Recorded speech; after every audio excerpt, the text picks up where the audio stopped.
देखिए आज हमारा जो सिद्धार्थ लॉ कॉलेज है, बाबा साहब अम्बेडकर ने इसकी नींव डाली थी। और ये पहला बम्बई का ऐसा लॉ कॉलेज है कि जहाँ मॉर्निंग कॉलेज यहाँ चलता है।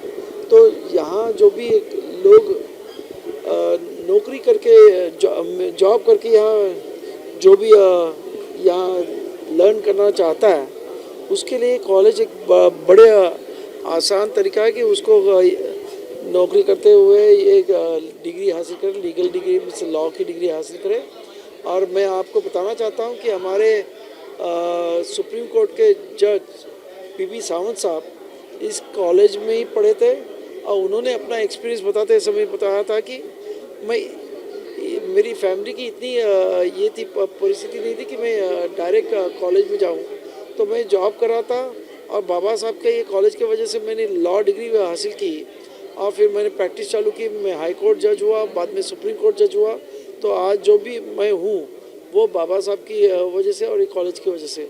तो ये कॉलेज एक ऐसा कॉलेज है कि लोगों को मिस हैव नॉट्स के लिए, मीन जिनके पास कोई ये नहीं, पैसा नहीं, और जो डिप्रेस क्लास के लोग हैं उनके लिए एक बड़ा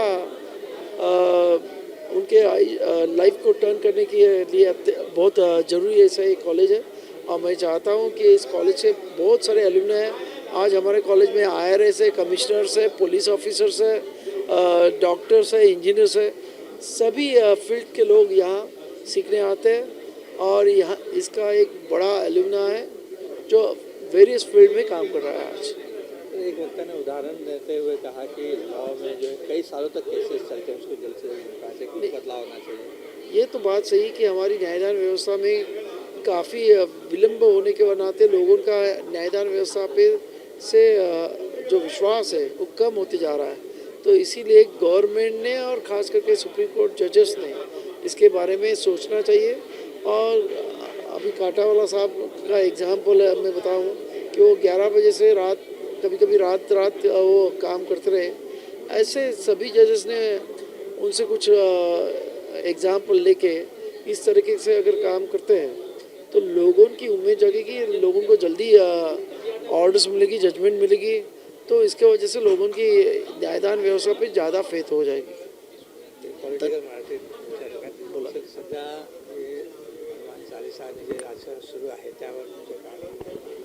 नाही, अत्यंत दुर्दैव आहे की महाराष्ट्रामध्ये जातीय सलोखा बिघडवण्याचा हा जो प्रयत्न चाललेला आहे, याच्यातून एकंदरीत दिसतं की या देशामध्ये आणि महाराष्ट्रामध्ये खास करून दंगली घडवायच्या असलेलं सरकार अस्थिर करायचं आणि राष्ट्रपती राजवट किंवा जी देशातली सत्ता आहे तिचं इथे सरकार स्थापन करायचा असा प्रयत्न दिसतोय।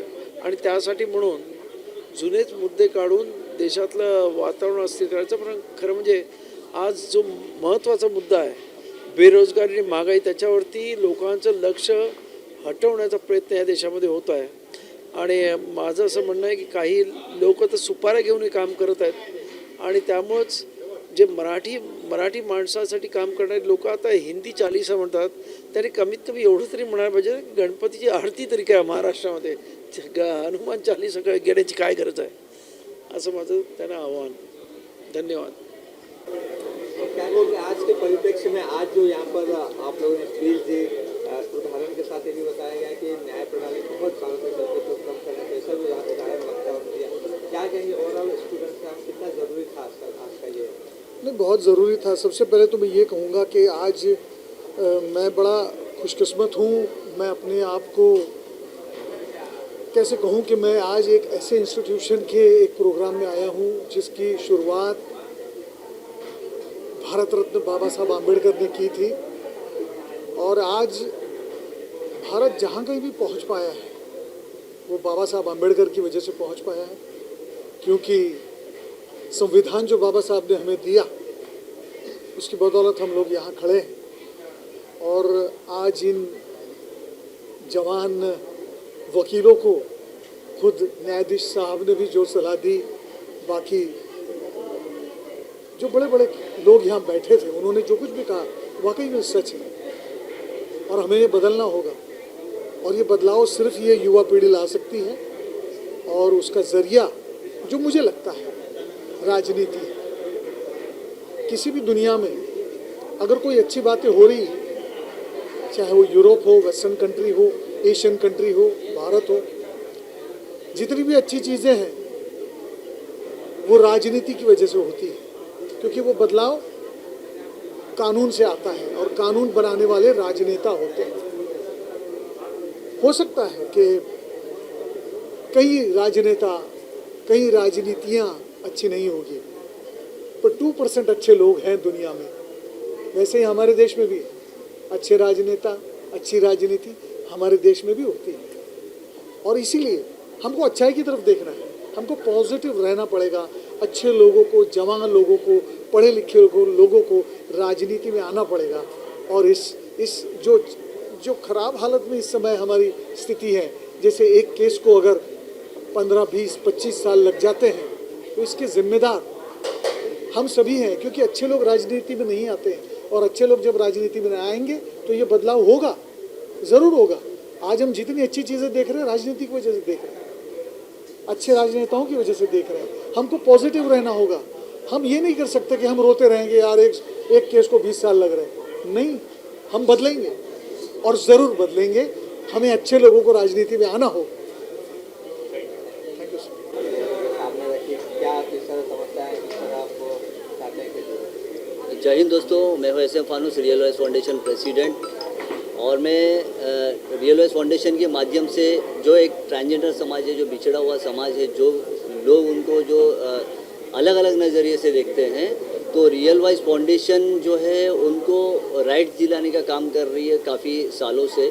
और हमारी ये महाराष्ट्र सरकार से एक मांग थी कि उनको मुंबई के अंदर, मुंबई जैसे क्षेत्र में उनको ना घर नहीं है, सबसे बड़ा मसला है। आप देखिएगा बांद्रा वेस्ट में छोटे छोटे घर है, एक छोटे 4x6 के घर में 6-6, 7-7 किन्नर रहते हैं। बहुत उनकी परिस्थिति जो है वो काफ़ी परेशान, बहुत ख़राब है। तो इस वजह से जो मैं CM साहब है महाराष्ट्र के, जो CM जो साहब है, सर है अपना उद्धव साहब जी, तो उनको मैंने एक निवेदन दिया था कि महाराष्ट्र में ट्रांसजेंडर लोग के लिए भी कुछ सोचिए, कुछ करिए उनके बारे में भी। तो अभी सरकार कई स्कीम में लेकर के आई है, तो उसके ऊपर हम वर्कआउट कर रहे हैं, बातचीत हमारी चल रही है। तो मैं चाहता हूँ कि किन्नर समाज को मान मिले, सम्मान मिले, तो इस बेस पे रियल वॉइस फाउंडेशन काफ़ी काम कर रही है। तो मैं चाहता हूँ आप लोग भी सपोर्ट कीजिए किन्नर समाज को और अच्छी नज़र से देखें। और किन्नर समाज को जो है लोग गलत नज़र से देखते हैं और उनका जो रोजी रोटी का सबसे बड़ा सवाल उठता है, तो इस रोजी रोटी के मसले पर रियल वॉइस फाउंडेशन काम कर रही है। उनको मान मिले, सम्मान मिले, ये काम रियल वॉइस फाउंडेशन कर रही है। तो ये बोलते हुए मैं धन्यवाद करता हूँ सबका कि सपोर्ट कीजिए रियल वॉइस फाउंडेशन। धन्यवाद। मारू तो अभी सिंगल फंक्शन बहुत ज़रूरी होता है किसी भी कॉलेज के लिए, बिकॉज यही एक दिन होता है जहाँ स्टूडेंट्स को मौका मिलता है अपनी पढ़ाई वगैरह से थोड़ा ब्रेक लेके को करिकुलर्स में एंगेज करने का। एंड कॉलेज ने पूरे साल में जितनी अचीवमेंट्स की होती है उसको सेलिब्रेट करने का मौका मिलता है, उसको एक्नॉलेज करने का मौका मिलता है। एंड एक्चुअली पिछले 2 साल हमने देखा है कि पैंडेमिक की वजह से हम लोग सब घर पे थे एंड स्टूडेंट्स का मेंटल हेल्थ बहुत ज़्यादा अफेक्ट होता है। तो ये एक मौका था हमारे पास कि हम एक साथ मिलकर स्टूडेंट्स को सेलिब्रेट कर सके, कॉलेज को सेलिब्रेट कर सके। ये आज का ये प्रोग्राम मेले का वक्ताओं ने काफ़ी कुछ कहा जी। आज का ये 3 साल के बाद हुआ एनुअल फंक्शन था, काफ़ी सालों के गैप के बाद ये हुआ था। और आज हम हमारा भाग्य समझते हैं कि हमारे साथ कथावाला जैसे जज हमारे साथ यहाँ हाजिर थे। उसके अलावा श्री आनंदराज जी अम्बेडकर सर जो ग्रैंडसन हैं डॉक्टर बाबा साहेब अम्बेडकर के, वो भी हमारे साथ थे।